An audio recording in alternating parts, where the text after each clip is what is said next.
ಸ್ನೇಹಿತರೆ ನಮಸ್ತೆ, ಪ್ರತಿಧ್ವನಿಗೆ ಸ್ವಾಗತ. ಬಹುಶಃ ಇಡೀ ದೇಶದಲ್ಲೇ ಇಂತಹದೊಂದು ಪ್ರಕರಣ ಇದೀಗ ಬಯಲಿಗೆ ಬರ್ತಾ ಇರುವಂತದ್ದು ಬಹುಶಃ ಇತಿಹಾಸದಲ್ಲೇ ಇದೇ ಮೊದಲು ಅಂತ ಹೇಳ್ಬೋದು. ಇದೀಗ SITಯ ಅನುಚಿತ್ ಅವರು ಆಗಿರ್ಬೋದು, ಜೊತೆಯಲ್ಲಿ ಜಿತೇಂದ್ರ ಅವರ ನೇತೃತ್ವದಲ್ಲಿ ಇದೀಗ SIT ಅಧಿಕಾರಿಗಳು ತನಿಖೆಯನ್ನ ಕೈಗೊಳ್ತಾ ಇರುವಂತದ್ದು. ಹೇಗಿರುತ್ತೆ SIT ತನಿಖೆ? ಅನಾಮಿಕನಿಗೆ SIT ಅಧಿಕಾರಿಗಳು ಕೇಳುವಂತಹ ಪ್ರಶ್ನೆಗಳೇನು, ಆತನಿಂದ ಬರುವಂತಹ ನಿರೀಕ್ಷೆ ಮಾಡಬಹುದಾದಂತಹ ಉತ್ತರಗಳು ಹೇಗಿರುತ್ತೆ, ಜೊತೆಯಲ್ಲಿ ಧರ್ಮಸ್ಥಳ ರಹಸ್ಯದ SIT ಪ್ರಶ್ನೆಗಳು ಏನೆಲ್ಲ ಇದೆ ಅನ್ನೋದರ ಕುರಿತಾಗಿ ಕಂಪ್ಲೀಟ್ ಮಾಹಿತಿಯನ್ನ ತೋರಿಸುವಂತ ಪ್ರಯತ್ನ ಮಾಡ್ತೀವಿ. ವಿಡಿಯೋವನ್ನ ಕೊನೆಯವರೆಗೂ ನೋಡಿ. ಇಲ್ಲಿ ಇಡೀ ದೇಶದಲ್ಲಿ ನಾನು ಮೊದಲೇ ಹೇಳಿದಾಗೆ ಇಡೀ ದೇಶದ ಇತಿಹಾಸದಲ್ಲಿ ಬಹುಶಃ ಆ ಒಂದು ಕ್ಷೇತ್ರದ ರಹಸ್ಯ ಇದೇ ಮೊದಲನೇ ಕೇಸ್ ಅಂತ ಹೇಳ್ಬೋದು.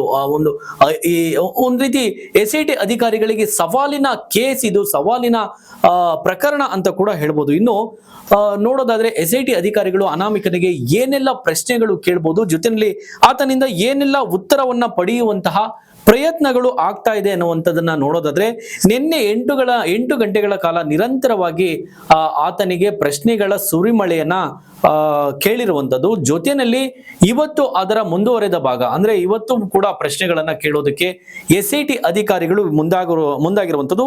ಅನುಚಿತ್ ಅವರ ನೇತೃತ್ವದಲ್ಲಿ ವಿಚಾರಣೆಯನ್ನ ಕೈಗೊಳ್ಳಲಾಗುತ್ತೆ. ಮಂಗಳೂರಿನಲ್ಲಿ ವಿಚಾರಣೆಯನ್ನ ಮಾಡೋದಕ್ಕೆ ಇದೀಗ SIT ಅಧಿಕಾರಿಗಳು ಅಂದ್ರೆ ಅನುಚಿತ್ ಅವರ ನೇತೃತ್ವದಲ್ಲಿ ಇವತ್ತು ಕೂಡ ಅನಾಮಿಕನ ವಿಚಾರಣೆ ನಡೆಸಲಿದ್ದಾರೆ.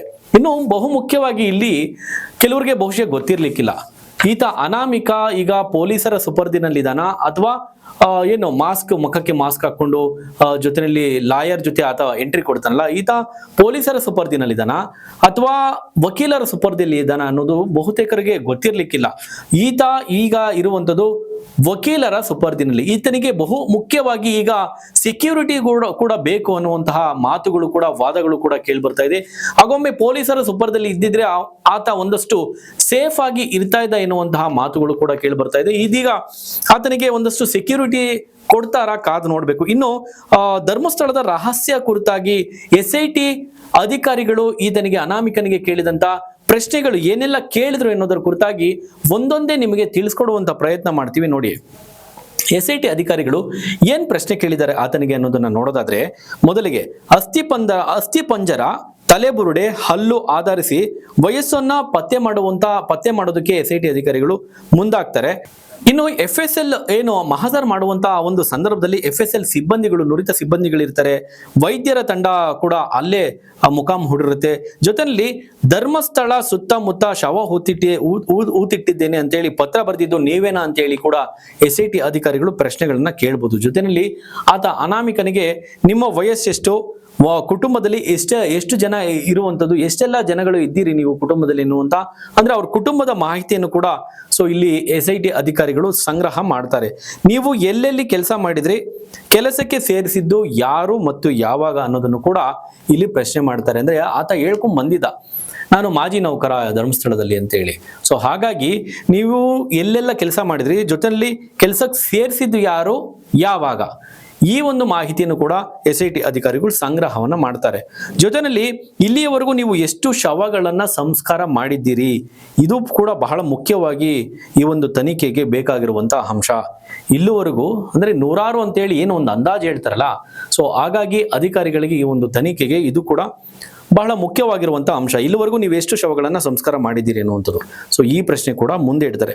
ಶವಗಳನ್ನು ಯಾವ ರೀತಿಯಾಗಿ ಅಂತ್ಯ ಸಂಸ್ಕಾರ ಮಾಡ್ತಿದ್ರಿ ಅಂತೇಳಿ ಕೂಡ ಒಂದು ಇದು ಮಾಡ್ತಾರೆ. ಅಂದ್ರೆ ಯಾವ ರೀತಿ ಅಂತ್ಯ ಸಂಸ್ಕಾರ ಮಾಡ್ತಾ ಇದ್ರಿ ಅನ್ನುವಂಥ ಮಾಹಿತಿ ಕೂಡ ಕಲೆ ಹಾಕ್ತಾರೆ. ಯಾವಾಗ, ಎಲ್ಲಿ, ಎಷ್ಟೆಷ್ಟು ಶವಗಳ ಅಂತ್ಯಕ್ರಿಯೆ ಮಾಡಿದ್ದು, ಅಂದ್ರೆ ಯಾವಾಗ ಯಾವೆಲ್ಲ ಸ್ಥಳಗಳಲ್ಲಿ ಅಂತ್ಯ ಸಂಸ್ಕಾರ ಮಾಡಿದ್ದು ಎನ್ನುವಂತ ಪ್ರಶ್ನೆ ಕೂಡ ಕೇಳ್ತಾರೆ. ಅದರಲ್ಲಿ ಬಹು ಮುಖ್ಯವಾಗಿ ಸ್ನೇಹಿತರೆ ಇಲ್ಲಿ ಬೇಕಾಗಿರುವಂಥದ್ದು ಈ ಒಂದು ಪ್ರಕರಣಕ್ಕೆ ಮಹಿಳೆಯರ ಈ ಒಂದು ಶವ ಹೂತಿಟ್ಟ ಪ್ರಕರಣದಲ್ಲಿ ಮಹಿಳೆಯರ ಅವರು ಅಥವಾ ಹೆಣ್ಣು ಮಕ್ಕಳ ಜೊತೆಯಲ್ಲಿ ಪುರುಷರ ಶವಗಳು ಇದ್ವಾ, ಈ ಪ್ರಶ್ನೆ ಜೊತೆಯಲ್ಲಿ ಈ ಮಾಹಿತಿ ಬಹಳ ಈ ಒಂದು ಪ್ರಕರಣಕ್ಕೆ, ಧರ್ಮಸ್ಥಳ ರಹಸ್ಯ ಒಂದು ಪ್ರಕರಣಕ್ಕೆ ಬಹಳ ಇಂಪಾರ್ಟೆಂಟ್ ಆಗಿರುತ್ತೆ. ಮಹಿಳೆಯರು ಎಷ್ಟು ಜನ ಇದ್ರು, ಹೆಣ್ಣು ಮಕ್ಕಳ ಅಥವಾ ಪುರುಷರ ಶವಗಳ, ಈ ಒಂದು ಮಾಹಿತಿಯನ್ನು ಕೂಡ ಇಲ್ಲಿ SIT ಅಧಿಕಾರಿಗಳು ಮಾಹಿತಿಯನ್ನು ಕಲೆ ಹಾಕ್ತಾರೆ. ಇನ್ನು ಶವಗಳನ್ನು ಇದು ಬಹಳ ಇಂಪಾರ್ಟೆಂಟ್, ಅಂದ್ರೆ ಇದು ಕೂಡ ಪ್ರಮುಖವಾಗಿ ಇಲ್ಲಿ ನಿಮಗೆ ಶವಗಳನ್ನ ಹೂಳಲು ಹೇಳಿದ್ಯಾರು ಮತ್ತು ಅವರ ಹೆಸರೇನು? ಈ ಒಂದು ಮಾಹಿತಿಯನ್ನು ಕೂಡ ಈಗಾಗಲೇ ಕೇಳಿದ್ದಾರೆ, ಬಹುತೇಕ ಕೇಳಿದ್ದಾರೆ ಎನ್ನುವಂತಹ ಮಾಹಿತಿ ಲಭ್ಯ ಆಗ್ತಾ ಇದೆ. ನಿಮಗೆ ಶವಗಳನ್ನು ಹೂಳೋದಕ್ಕೆ ಹೇಳಿದ್ಯಾರು ಮತ್ತು ಅವರ ಹೆಸರುಗಳು ಏನು ಅನ್ನೋದನ್ನು ಕೂಡ ಇಲ್ಲಿ SIT ಅಧಿಕಾರಿಗಳು ಬಹಳ ಮುಖ್ಯವಾಗಿ ದಾಖಲನ್ನ ಮಾಡ್ತಾರೆ. ಒಂದು ಮಾಹಿತಿ ಪ್ರಕಾರ ಈಗಾಗಲೇ ಅವರ ಹೆಸರುಗಳು ಗೊತ್ತಾಗಿದೆ, ಗೌಪ್ಯವಾಗಿ ಇಡಲಾಗಿದೆ. ಜೊತೆಯಲ್ಲಿ ಅವರನ್ನ ವಿಚಾರಣೆಗೆ ಕರೆಯೋದು ಅಷ್ಟು ಅಂದ್ರೆ ಈಗಲೇ ಅವರ ಅವಶ್ಯಕತೆ ಇಲ್ಲ ಎನ್ನುವಂತ ಮಾಹಿತಿ ಕೂಡ ಲಭ್ಯ ಆಗ್ತಾ ಇದೆ. ಇನ್ನು ಅಂತ್ಯಕ್ರಿಯೆ ವೇಳೆ ನಿಮಗೆ ಪರಿಚಯಸ್ಥ ಶವಗಳು ಇದ್ವಾ ಎನ್ನುವಂಥದ್ದು, ಇದು ಕೂಡ ಈ ಪ್ರಕರಣದಲ್ಲಿ ಮುಖ್ಯ ಆಗುತ್ತೆ. ಈ ಅಂತ್ಯಕ್ರಿಯೆ ಆತ ಏನ್ ಮಾಡ್ತಾ ಇದ್ದೆ ಅಂತ ಹೇಳ್ತಾನಲ್ಲ, ಸೊ ಅಂತ ಸಂದರ್ಭದಲ್ಲಿ ನೋಟೆಡ್ ಆಗಿರುವಂತಹ ಫೇಸ್ ಅಂದ್ರೆ ಪರಿಚಿತ ಮುಖಗಳು ಕೂಡ ಇದ್ವಾ ಎನ್ನುವಂತಹ ಮಾಹಿತಿಯನ್ನು ಕೂಡ ಇಲ್ಲಿ ಸಂಗ್ರಹ ಮಾಡ್ತಾರೆ. ಶವ ನೋಡಿದಾಗ ನೆಕ್ಸ್ಟ್ ಕ್ವಶನ್, ಇದು ಕೂಡ ತುಂಬಾ ಇಂಪಾರ್ಟೆಂಟ್. ಶವ ನೋಡಿದಾಗ ದೌರ್ಜನ್ಯ ಆಗಿದ್ಯಾ ಆ ಥರ ಏನಾದರೂ ಡೌಟ್ ಬರುತ್ತಾ ಅಂತೇಳಿ. ಅಂದರೆ ಶವ ನೋಡಿದಾಗ ಆತನ ಆ ಒಂದು ಶವದ ಮೇಲೆ ಆತನ ಮೇಲೆ ಏನಾದರೂ ದೌರ್ಜನ್ಯ ಆಗಿತ್ತಾ, ಹಲ್ಲೆಗೊಳಗಾಗಿದ್ರಾ ಅಥವಾ ಅತ್ಯಾಚಾರಗೊಳಗಾಗಿದ್ರಾ, ಈ ಒಂದು ಮಾಹಿತಿಯನ್ನು ಕೂಡ ಅಲ್ಲಿ SIT ಅಧಿಕಾರಿಗಳು ಅನಾಮಿಕನ ಮುಂದೆ ಇಡ್ತಾರೆ. ಇನ್ನು ಶವಗಳ ಬಗ್ಗೆ ನಿಮಗೆ ಯಾಕೆ ಪೊಲೀಸರಿಗೆ ಮಾಹಿತಿ ನೀಡ್ರಿ, ನೀವ್ಯಾಕೆ ಪೊಲೀಸರಿಗೆ ಮಾಹಿತಿ, ಇದು ಕೂಡ ಇಂಪಾರ್ಟೆಂಟ್. ಈ ಶವಗಳನ್ನ ಈತ ಏನು ಊತಿಡ್ತಾ ಇದ್ನಲ್ಲ, ಊತಿಟ್ಟಿದ್ದೆ ಅಂತ ಹೇಳ್ತಾನಲ್ಲ, ಸೊ ಅಂತ ಸಂದರ್ಭದಲ್ಲಿ ನೀವು ಈ ಮಾಹಿತಿಯನ್ನ ಪೊಲೀಸರಿಗೆ ಯಾಕೆ ಕೊಟ್ಟಿಲ್ಲ ಅಂತ ಕೂಡ ಇಲ್ಲಿ ಪ್ರಶ್ನೆ ಕೇಳ್ತಾರೆ. ಇನ್ನು ಬಹಳ ಮುಖ್ಯವಾಗಿ 2010ರಲ್ಲಿ ಶಾಲಾ ಸಮವಸ್ತ್ರದ ಹುಡುಗಿ ಶವದ ಬಗ್ಗೆ ಗೊತ್ತಿತ್ತಾ? ಸೊ ಈ ಒಂದು ಪ್ರಕರಣ ಕೂಡ ಇದೀಗ ಸದ್ದು ಮಾಡ್ತಾ ಇರುವಂಥದ್ದು.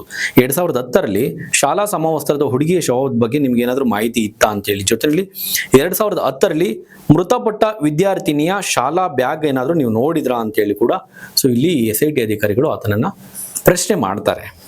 ಇನ್ನು ಏನೆಲ್ಲ ಪ್ರಶ್ನೆಗಳನ್ನು ಈತನ ಅನಾಮಿಕನ ಮುಂದೆ ಇಡ್ತಾರೆ SIT ಅಧಿಕಾರಿಗಳು ಅನ್ನೋದನ್ನ ಡೀಟೇಲ್ ಆಗಿ ತೋರಿಸ್ತಾ ಹೋಗ್ತೀನಿ, ನೋಡ್ತಾ ಹೋಗಿ.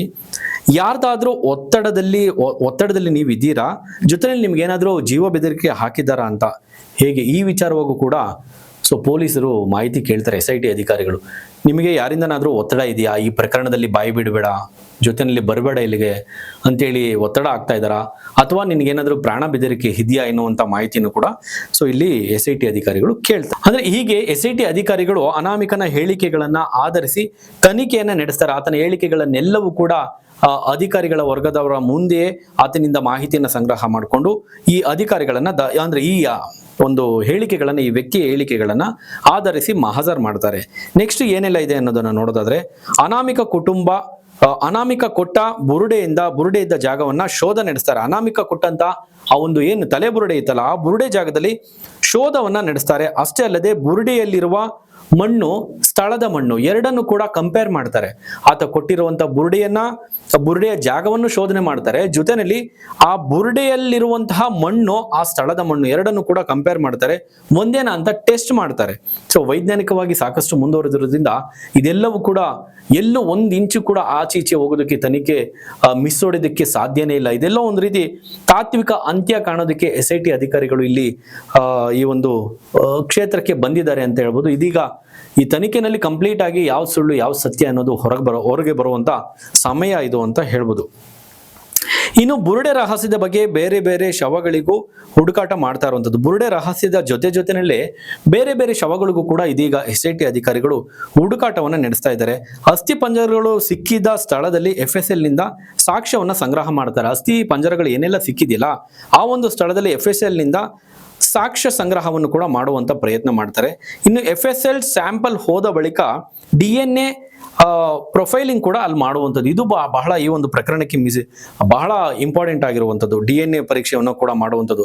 ಇನ್ನು ಮಿಸ್ಸಿಂಗ್ ಕೇಸ್ಗೆ ಹೋಲಿಕೆ ಆದ್ರೆ ಕೆಲವೊಂದು ಪ್ರಕರಣಗಳು ಮಿಸ್ಸಿಂಗ್ ಕೇಸ್ಗೆ ಹೋಲಿಕೆ ಆದ್ರೆ ಏನ್ ಮಾಡ್ತಾರೆ ನೋಡಿ, ಇಲ್ಲಿ ಅಧಿಕಾರಿಗಳು ಎಷ್ಟು ಪ್ರಾಮಾಣಿಕವಾಗಿ ಟ್ರಾನ್ಸ್ಪರೆಂಟ್ ಆಗಿ ಒಂದು SIT ಅಧಿಕಾರಿಗಳು ತನಿಖೆ ಮಾಡ್ತಾರೆ ಅಂದ್ರೆ, ಅದಕ್ಕೆ ನಾವು ಆಗ್ಲೇ ಹೇಳಿದ್ದು, ಎಲ್ಲೂ ಕೂಡ ಈ ಪ್ರಕರಣದಲ್ಲಿ ಒಂದು ಇಂಚು ಕೂಡ ಸೊ ತನಿಖೆ ಮಿಸ್ ಆಗೋದಕ್ಕೆ ಸಾಧ್ಯನೇ ಇಲ್ಲ ಅಂತ ಹೇಳ್ಬೋದು. ಏನು ಈ ಮಿಸ್ಸಿಂಗ್ ಕೇಸ್ಗಳಿತ್ತಲ್ಲ, ಮಿಸ್ಸಿಂಗ್ ಕಂಪ್ಲೇಂಟ್ಸ್ಗಳು, ಅದಕ್ಕೂ ಜೊತೆಯಲ್ಲಿ ಈಗ ಸಿಗುವಂತ ಆ ಅಸ್ಥಿ ಪಂಜರ ಆಗಿರ್ಬೋದು, ಆ ಜೊತೆಯಲ್ಲಿ ಬುರುಡೆ ಆಗಿರ್ಬೋದು, ತಲೆ ಬುರುಡೆ ಆಗಿರ್ಬೋದು, ಇದೆಲ್ಲವನ್ನು ಕೂಡ DNA ಪ್ರೊಫೈಲಿಂಗ್ ಮೂಲಕ ಅದನ್ನ ಕಂಡುಹಿಡಿತಾರೆ. ಜೊತೆಯಲ್ಲಿ ಆ ಮಿಸ್ಸಿಂಗ್ ಕೇಸ್ಗೂ ಈ ಒಂದು ಪ್ರಕರಣಕ್ಕೆ ಏನಾದರೂ ಹೋಲಿಕೆ ಆಗುತ್ತಾ ಅಂತೇಳಿ ಕುಟುಂಬಸ್ಥರಿಗೆ ಮಾಹಿತಿಯನ್ನು ಕೂಡ ಇಲ್ಲಿ ನೀಡುವಂತ ಪ್ರಯತ್ನ ಮಾಡ್ತಾರೆ. ಆಮೇಲೆ ಕುಟುಂಬಸ್ಥರ DNA ಅನ್ನು ಕೂಡ ಸಂಗ್ರಹ ಮಾಡ್ತಾರೆ.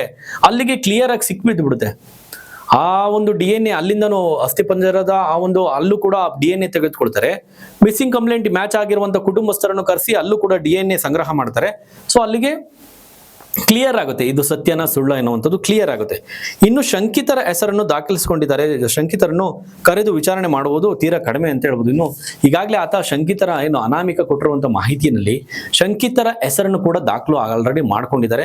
ಬಟ್ ಸದ್ಯಕ್ಕೆ ಅವರ ಅವಶ್ಯಕತೆ ಇಲ್ಲ. ಈಗ ತನಿಖೆಯ ಹಂತದಲ್ಲೇ ಇರುವ ಕಾರಣದಿಂದ ಒಂದಷ್ಟು ಟೆಕ್ನಿಕಲಿ ಇವರು ಕೂಡ ರೆಡಿ ಮಾಡ್ಕೊಳ್ತಾ ಇದ್ದಾರೆ. FSL ವರದಿಗಳಾಗಿರ್ಬೋದು, DNA ವರದಿಗಳಾಗಿರ್ಬೋದು, ಇದೆಲ್ಲವನ್ನು ಕೂಡ ಸಂಗ್ರಹ ಮಾಡಿಕೊಂಡು ತದನಂತರ ಫೀಲ್ಡ್ಗೆ ಇಳಿತಾರೆ. ಯಾರನ್ನೆಲ್ಲ ಕರೆಸ್ಬೇಕು ಅಂತ ಏನು ಶಂಕಿತ ಆರೋಪಿಗಳು ಯಾರು ಇದಾರಲ್ಲ ಅವರನ್ನ ತದನಂತರ ವಿಚಾರಣೆ ಮಾಡುವಂತ ಪ್ರಯತ್ನ ಮಾಡ್ತಾರೆ. ಇನ್ನು ಮಹಿಳೆಯರೆಷ್ಟು ಮಕ್ಕಳೆಷ್ಟು, ಆಗ್ಲೇ ಹೇಳಿದಾಗೆ ಮಹಿಳೆಯರು ಎಷ್ಟು ಜನ ಇದ್ರು, ಮಕ್ಕಳು ಎಷ್ಟು ಜನ ಇದ್ರು, ಇವೆಲ್ಲವನ್ನು ಕೂಡ ಆತನಿಂದ ಮಾಹಿತಿಯನ್ನು ಸಂಗ್ರಹ ಮಾಡ್ತಾರೆ. ಶವಗಳನ್ನು ಹೂಳಲು ನಿಮ್ಗೆ ಯಾರು ಹೇಳಿದ್ದು, ಅವರ ಹೆಸರುಗಳೇನು, ಹೂಳುವಾಗ ಶವಗಳ ಸ್ಥಿತಿ ಹೇಗಿತ್ತು, ಅವುಗಳನ್ನು ಗುರುತಿಡಿದ್ರ ಇಲ್ವಾ, ಸೊ ಎಲ್ಲವನ್ನು ಕೂಡ SIT ಅಧಿಕಾರಿಗಳು ಆತನಿಗೆ ಕೆಲವೊಂದು ಈಗಾಗಲೇ ಪ್ರಶ್ನೆಗಳನ್ನು ಕೇಳಿದ್ದಾರೆ. ಸಾಕಷ್ಟು ಮಾಹಿತಿಗಳನ್ನ ಸಂಗ್ರಹ ಮಾಡಿದ್ದಾರೆ. ಮುಂದುವರೆದ ಭಾಗ ಇವತ್ತು ಕೂಡ SIT ಅಧಿಕಾರಿಗಳು ಆತನನ್ನ ವಿಚಾರಣೆಗೆ ಒಳಪಡಿಸಲಿದ್ದಾರೆ. ನಿನ್ನೆ 8 ಗಂಟೆಗಳ ಕಾಲ ಸುದೀರ್ಘವಾಗಿ ಆತನನ್ನು ವಿಚಾರಣೆಗೆ ಒಳಪಡಿಸಲಾಗಿತ್ತು. ಅನುಚಿತ್ ಅವರ ನೇತೃತ್ವದಲ್ಲಿ ವಿಚಾರಣೆ ಮಾಡಲಾಗಿತ್ತು. ಇವತ್ತು ಕೂಡ ತನಿಖೆ ಮುಂದುವರಿಯಲಿದೆ. ಎಲ್ಲಿ SIT ಅಧಿಕಾರಿಗಳು ಈತನಿಂದ ಅನಾಮಕಿನಿಂದ ಏನೆಲ್ಲ ಸತ್ಯವನ್ನ ಬಾಯ್ಬಿಡಿಸ್ತಾರೆ, SIT ತನಿಖೆಯಿಂದ ಇನ್ನು ಧರ್ಮಸ್ಥಳದ ರಹಸ್ಯ ಏನೆಲ್ಲ ಒಂದೊಂದೇ ಬಯಲಾಗುತ್ತೆ. ಸೊ ಹೂತಿಟ್ಟಿರುವಂತಹ ಮಣ್ಣಾಗಿ ಹೋಗಿರುವಂತಹ ಒಂದು ಸತ್ಯಗಳು ಏನೆಲ್ಲ ಹೊರಗೆ ಬರುತ್ತೆ. ಸೊ ಕಾದ್ ನೋಡಬೇಕು. ನಿಮ್ಮ ಅನಿಸಿಕೆ ಪ್ರಕಾರ ಸ್ನೇಹಿತರೆ, ಧರ್ಮಸ್ಥಳದ ರಹಸ್ಯಕ್ಕೆ ಸಂಬಂಧಪಟ್ಟ ಹಾಗೆ ನಿಮ್ಮ ಅನಿಸಿಕೆಯನ್ನು ಕಾಮೆಂಟ್ ಮಾಡಿ. ನೋಡ್ತಾ ಇರಿ ಪ್ರತಿಧ್ವನಿ. ಹೆಚ್ಚಿನ ವಿಡಿಯೋಗಳಿಗೆ ಪ್ರತಿಧ್ವನಿ ಯೂಟ್ಯೂಬ್ ಚಾನೆಲ್ ಸಬ್ಸ್ಕ್ರೈಬ್ ಮಾಡಿ, ಬೆಲ್ ಐಕಾನ್ ಕ್ಲಿಕ್ ಮಾಡಿ.